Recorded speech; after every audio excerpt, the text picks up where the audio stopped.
Brazylia, Wenezuela. Brazylia i znowu Wenezuela.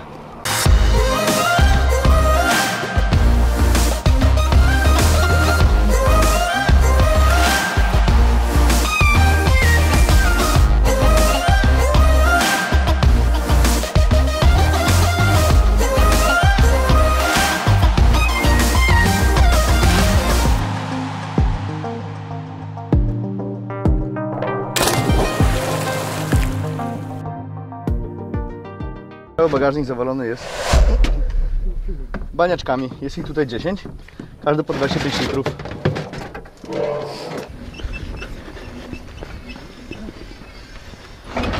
Odpalił, jedziemy. Jedź.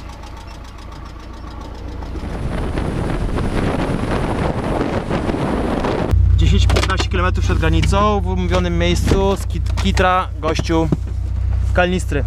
I pewnie cały dzień dzisiaj będzie kursował przez granicę i będzie w bardzo małych ilościach przywoził, a później przyjdzie tutaj i zabierze wszystkie już sobie w głąb Brazylii, do Boa Vista.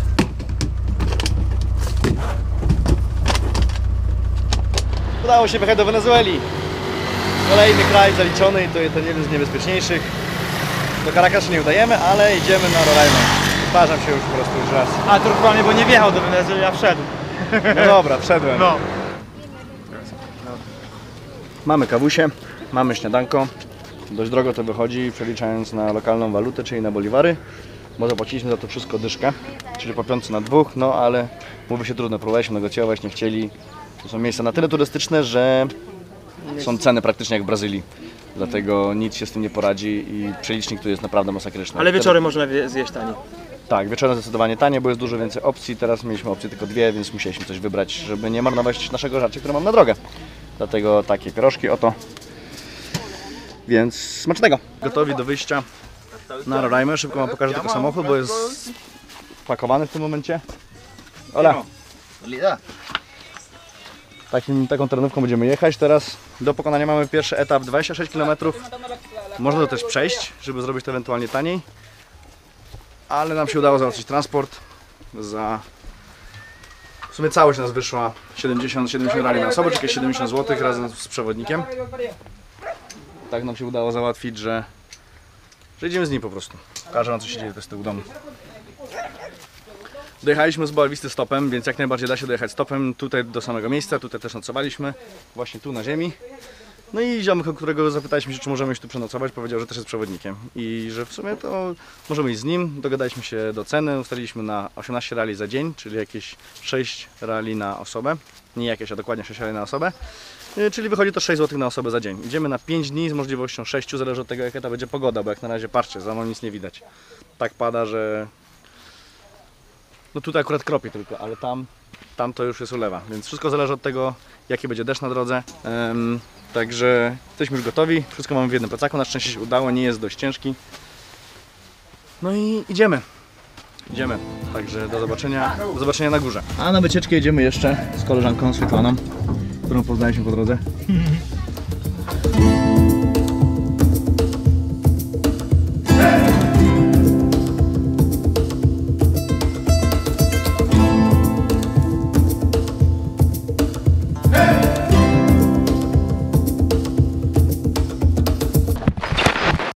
Dotarliśmy do Paradepuj, stąd się zaczyna już hike pierwszy. Tutaj jest nasz przewodnik, ten niebieskiej koszuleczce, Diego. I musimy teraz tylko zapłacić jeszcze za wejście do Parku Narodowego. Jest to 5 milionów boliwarów, co jest równowartością $2 po kursie z dzisiejszego dnia. A żeby tutaj się dostać, tam gdzie byliśmy wcześniej, gdzie nagrywałem, bo nie powiedziałem, gdzie jestem, byłem w miejscowości, na którą się mówi San Francisco de Uruani. Po granicy to jest jakieś 85 km. No i tam najlepiej szukać wtedy właśnie kogoś, kto jest w stanie was zabrać do góry. Teraz przejechaliśmy 26 km, powiem wam, że jak ktoś chce iść pieszo ten odcinek, to jak najbardziej można, ale wtedy traci się jeden dzień w zasadzie, czy traci się. Zależy wszystko od tego, ile macie jedzenia. My nie mamy żadnej kuchenki, dlatego nie chcieliśmy tracić jednego dnia na przejście tego ze względu właśnie na żywność.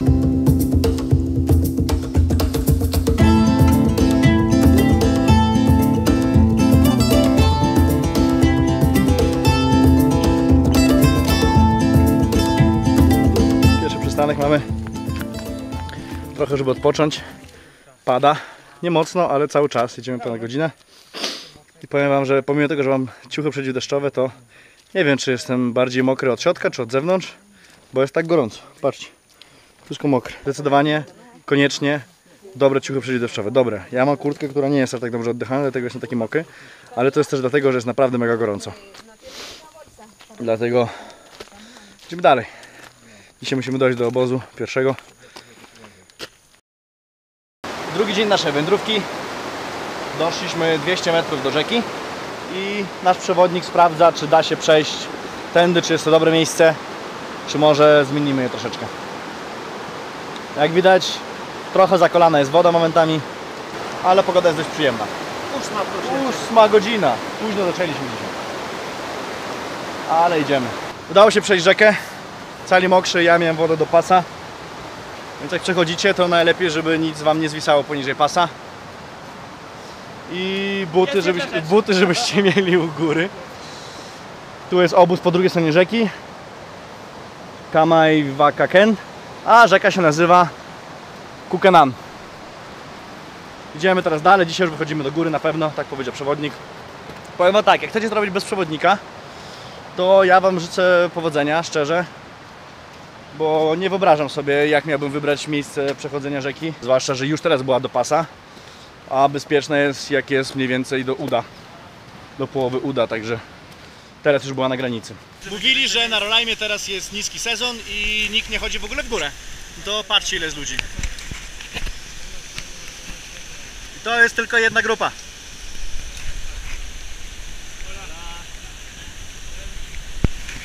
No, a tu jest jeszcze nasz ziomeczek, na imię Macho. No, hola.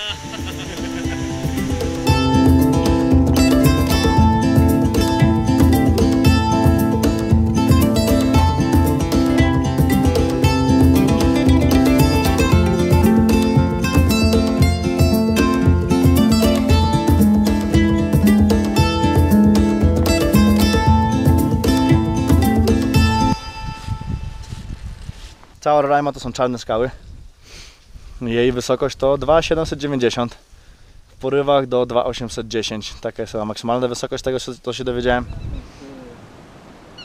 Wyszło w końcu słoneczko. Więc idziemy na punkt widokowy. Wcześniej się nie udało, bo było strasznie dużo chmur, nic nie było widać, ale teraz idziemy na inny punkt widokowy. Może będzie coś lepiej widać. Chmury trochę się rozeszły, więc korzystamy z chwili, korzystamy z okazji. Wow, jestem na punkcie widokowym. Trochę wieje i już chmury powoli zaczynają wracać, ale widok jest niesamowity stąd. Wow, akurat chmury się rozeszły.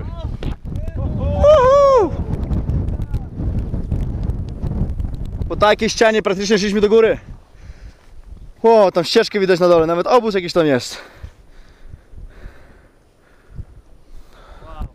Wow. Wszyscy nagrywają. Most common name. Wszyscy nagrywają, każdy chce złapać ten kawałek bez chmur. No. Bo to nie zdarzy się zbyt często w tym sezonie. Ale nam się udało.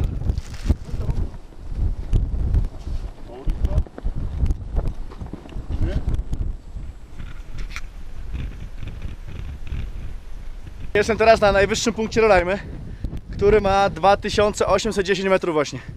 Idę wam pokazać, którędy wychodziliśmy wczoraj do góry. Bo stąd to wygląda zupełnie inaczej. Nigdy bym nie podejrzewał, że wyszedłem w coś takiego. Tędy szliśmy. Dokładnie tutaj dołem. Tam ścieżka ledwo widać. Wow. Niesamowity widok. Patrzcie w dół.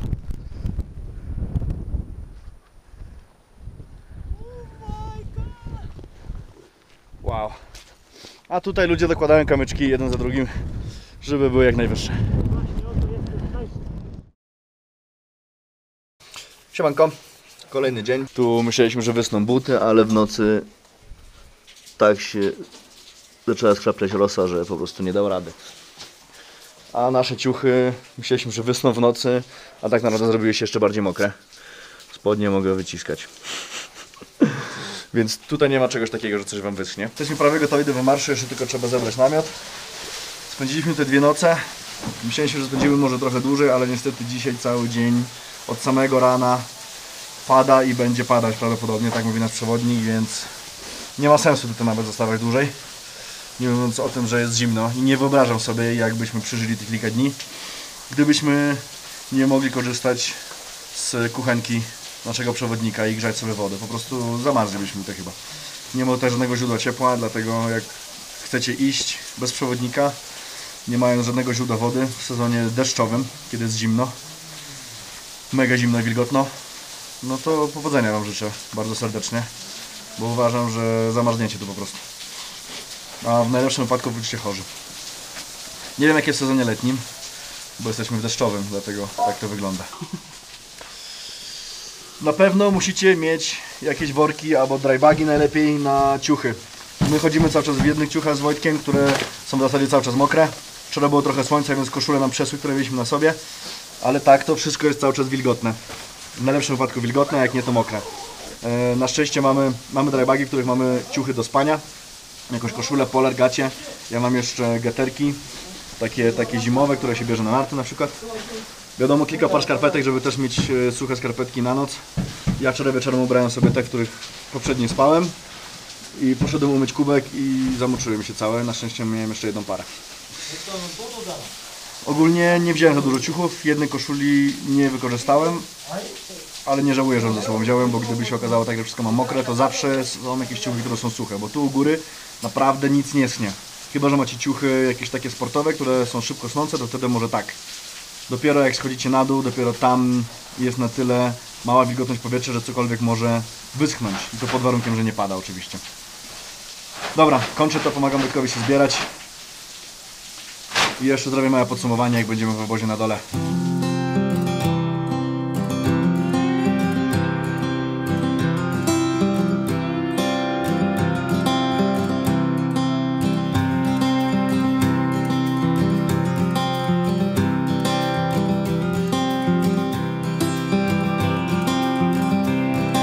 Jeszcze mamy trochę widoczków na zakończenie.